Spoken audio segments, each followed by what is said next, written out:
Si JM may ganito din. Ginaganto niya ako kagabi. He does it twice. Delikado na naman ako. O bakit ba kinikilig na naman ako? Pero ngayon ay parang kakaiba. Pag nakatingin sa iyong mata, ang mundo ay kalma.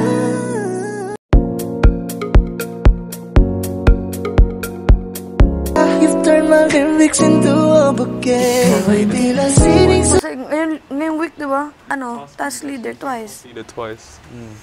Ay, Ayos ah. Sino pang may bread? ba, may tatlo pa ako. Meron ka pa? Sakaling kita. Sa kanin kasi hindi ko makakontrol eh. Yung lagay ko. Pero siguro kulang din yung ulo, pa yung katawan ko. Kaya ano? Kulang yung sa ulam. Konti ulam.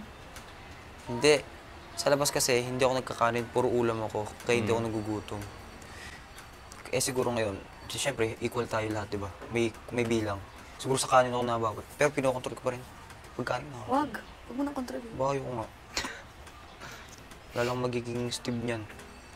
Square lalo itong mukha ko. Hindi naman square to eh. Sakto lang eh. Pag ganyan o. May puwit ka pa sa ganito, ano? Meron, para si daddy. May puwit ah. May puwit. Pwede mo puwit eh. Ba't puwit? Ayos. Puwit. Let's go, let's go. Let's go. Then, si JM may ganito din. Itim. Ginaganto niya ako kagabi, oh.